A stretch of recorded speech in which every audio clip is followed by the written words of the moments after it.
Welcome to DCTV.tv from the DLD16 in Munich. My name is Philipp Banse and my next guest is Stephen Goose, Director of the Arms Division at Human Rights Watch, a non-governmental human rights group worldwide known. Welcome, Stephen, to the program. Thank you very much. I want to talk to you about killer robots, because we talk a lot about artificial intelligence here on this conference and in this program, and where the human has to take control and what kind of limits should we set to artificial intelligence, especially, and that always comes up, weaponry, what can we do about it? And sometimes they say, well, that's just the way it goes, let the market decide. But when we look at your work, what Human Rights Watch has done, you can say, well, if society doesn't want something, we can do something about it, right? For example, lasers, landmines. Tell us a little bit what you did about lasers. Yeah, we have banned 3 weapons over the course of the past 20 years. In all cases, civil society was the driving force behind the bans, forcing governments to do something about it just by demanding that it be done, because the weapons, by their very nature, were too dangerous to civilians. We banned preemptively blinding laser weapons before they were ever produced or put into operation by any forces. Then we banned anti-personnel landmines, shared in the Nobel Peace Prize for that one. And then we banned cluster bombs, cluster munitions in 2008. There have only been 6 weapons banned in history, and we banned 3 of them over the course of the past 20 years. We've now turned our sights on to fully autonomous weapons, better known as killer robots. And because there are different concepts of what a killer robot is, where it starts, how many human interaction is still required. What is your definition of a killer robot? Yeah, there isn't an explicit definition. That will be developed over the course of what we hope will be negotiations on a future international treaty that would ban these weapons, ban the development, the production and use of these weapons. But conceptually, we're talking about weapon systems that once initiated would operate without any further human involvement. You would no longer have a human operator that selects the target and decides when to pull the trigger. The weapon system itself will do that. This is just really a horrifying thought, that you take the life and death decision making away from the human and delegate it to a machine. You just would set the machine in motion? Yes. And that's it. And then the rest would are operate these on its machines own. already produced? As we conceive of them, these are future weapons. There are already some systems in existence that are sort of strictly defensive in nature, where they fire back at an incoming missile. Or even there you can have a human override.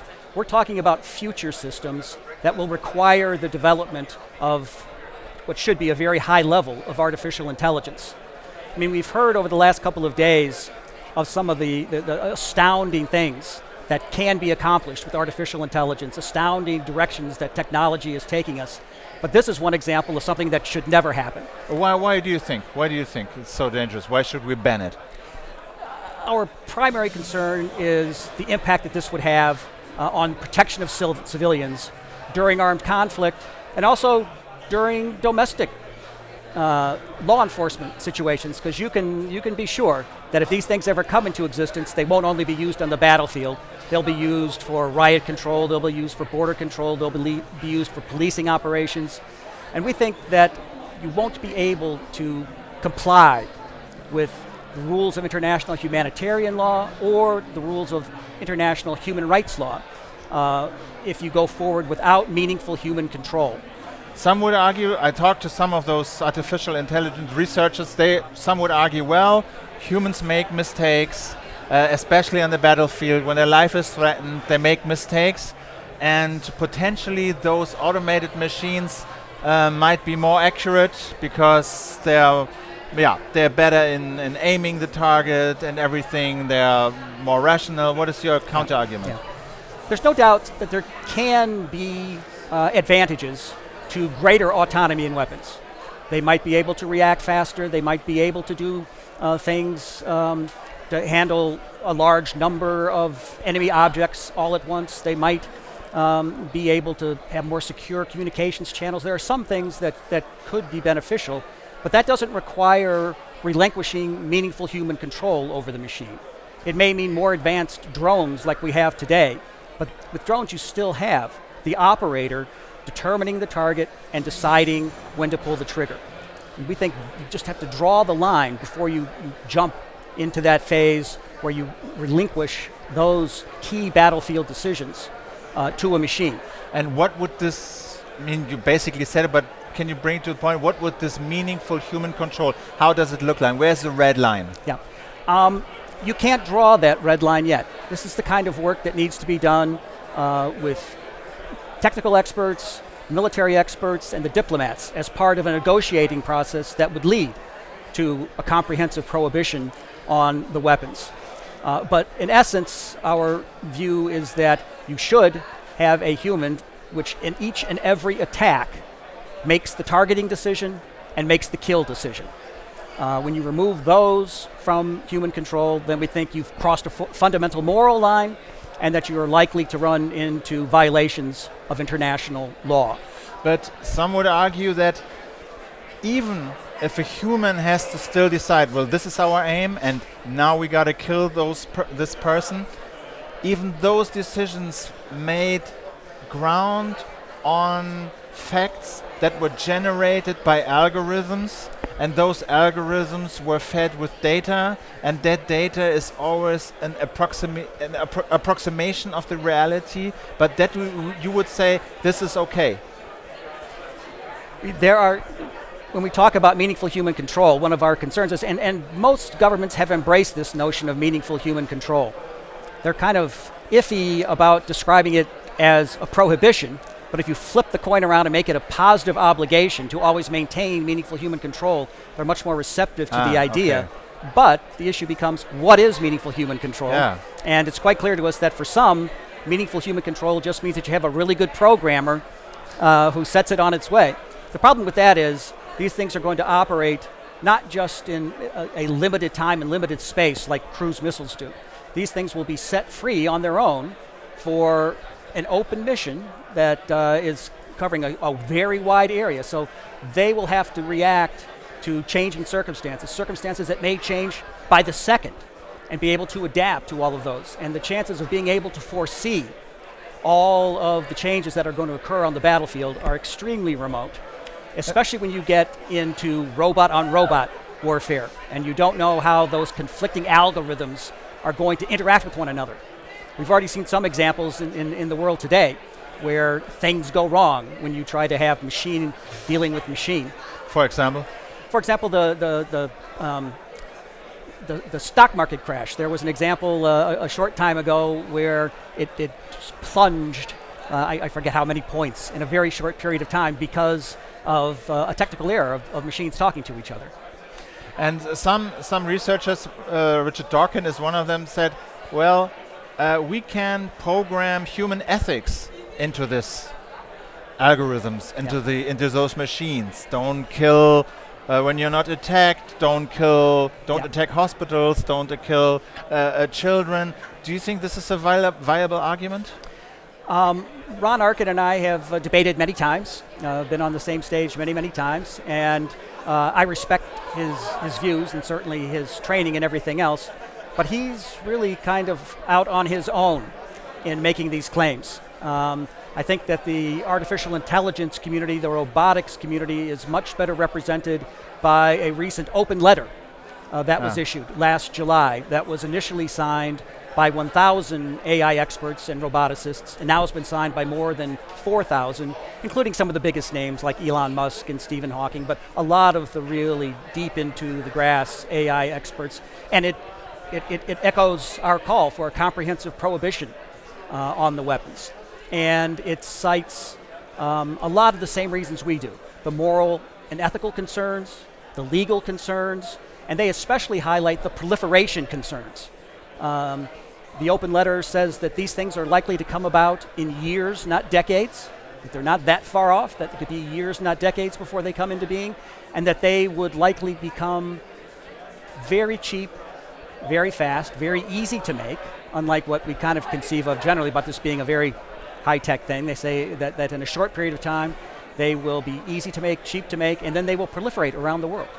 And so it won't be just the United States or some other supposed good guy governments who follow international law who have them, but every government, or most every government, including those who you would not want to have their hands on this kind of weapon. And you mentioned responsibility, which is a very critical question, because once you set such a system in motion, which acts more or less autonomously, who in the end is responsible then? Yes, we talk about the accountability gap. Yeah, or accountability. Who's going to be responsible for this? You can't hold the robot responsible. No. That's impossible. But Dawkins would argue, well, the guy who set the thing in motion has to be sure that the machine is doing what the human wants him to do, and if it doesn't, well, the human in the end is responsible. Yeah. Command responsibility is the typical way that things work. You hold the commander responsible in addition to the soldier. In this case, there's no soldier, so you can't hold him, but you hold the commander responsible, except in this case, the commander didn't give an order. The commander didn't tell the fully autonomous weapon, the killer robot, what to do. You're essentially removing the commander from the equation in this. So that means, does it go back to the programmer? Yeah, does it go back to the programmer, or does it go back to the manufacturer? We've looked at this quite closely at Human Rights Watch and produced a report on it, and we essentially think it will not be feasible to hold anybody in that chain responsible, to hold them accountable. You might fall back on the concept of state responsibility, but then no human is responsible for what happens. And when you don't have that, you don't have retribution, you don't have any justice for the victims or the victims' families.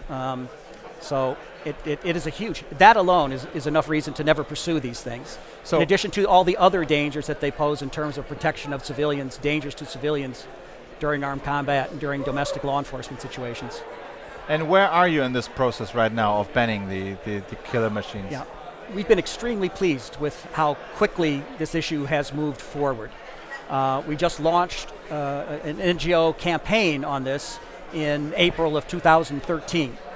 The campaign to stop killer robots. Human Rights Watch coordinates that campaign. We have about 60 NGOs in about 30 countries that are part of it. And governments responded to our call very quickly. Within a matter of 6 months, they had taken this issue up at something called the Convention on Conventional Weapons, clever name, which is a disarmament body based in Geneva. Sort of the main disarmament body of the past few decades. So your aim is an internationally binding agreement? We're looking for a new international treaty, legally binding instrument that would comprehensively prohibit the development, the production, or the use of fully autonomous weapons. That call has now been endorsed by a relatively small number of countries so far. Most governments are still developing their national positions on this, but the call, as I mentioned, has been endorsed now by thousands of AI experts who, in theory, are the ones who would have the most to make out of this. So they could make careers out of this, and instead they're saying, we don't want our profession tainted. We think there are a lot of good things we can do with artificial intelligence. We don't want our profession tainted by the notion of fully autonomous weapons. So we've got that community behind us. We have 24 Nobel Peace Laureates who have endorsed the call. We've got about 80 very high-level religious leaders across the entire spectrum of faiths who have endorsed it. We've already got a European Parliament resolution calling for the ban. We have the first robotics company that has said it will never work on these things. But what is missing to have this binding treaty? Governments will want to move slowly. There are plenty who are saying, let's take a wait-and-see attitude. Some are saying there may be some missions that we would want to be undertaken by these kinds of weapons. Let's better understand what can be done.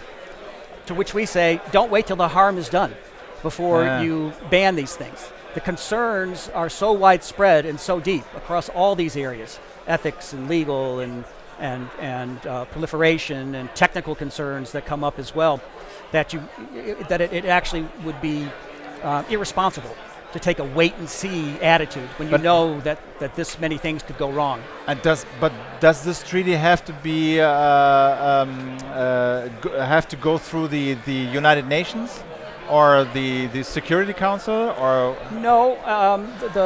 This body, it's a UN administered body, the Convention on Conventional Weapons, and they have to vote, and they would have to negotiate the exact Okay. language of the treaty, Okay, and then okay, adopt okay. it, and then other countries could come in and sign it. And is that already as well. going on, this negotiating process? They are not yet negotiating. Ah. They have been meeting for just 1 week per year Okay. in 2014 and 2015. They'll meet for another week at the beginning of 2016. And then at the end of 2016, they have a 5-year review conference where you'd expect something big to happen. We hope okay. that they would decide then, Okay.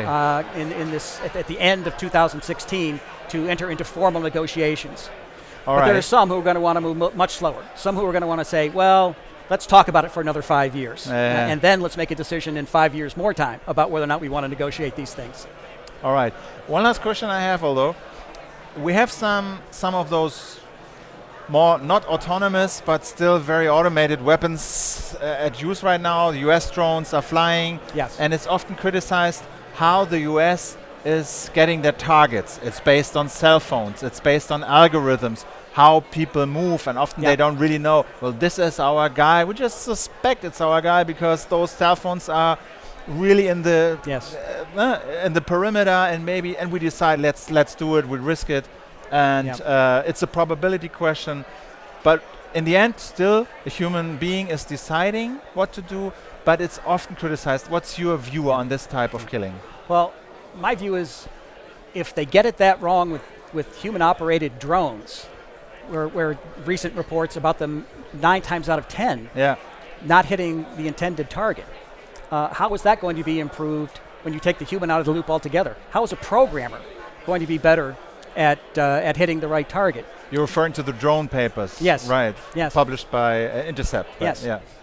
Which just is amazing how bad they've done even Yeah. with the humans. But if you then remove the human from the loop, what are you going to replace it with that's going to be better able to identify targets? I mean, this is some of the real concern, is the degree to which you will reach the stage where these things are going to be able to identify combatants from civilians, going to be able to identify combatants who are hors de combat, who've been put out of commission, and which you can't attack under international law. How are they going to know that has occurred? So there's some really serious questions about the ability of future weapons that would be based on AI to be able to comply. Where can people turn to the if laws they of war? Where can people turn to if they want to support your effort? They should support our campaign to stop killer robots. StopKillerRobots.org is the place to go to find out more about this, but also talk to your governments about it. We're still in a place where governments are forming their policies on this. They've been talking about it, but in sort of pretty vague terms, although most all have talked about the need to retain meaningful human control. It's just a matter of how they interpret that phrase as well. But we need to have pressure put on governments to move forward on this issue, rapidly. All right. Stephen, thank you very much. Thanks very much for your effort. Thanks very much for your time. Stephen Goose from Human Rights Watch, Director of the Arms Division. My name is Philipp Banse for DCTP.tv from the DLD16 in Munich. Thanks very much for watching. Stay tuned. See you soon. Bye.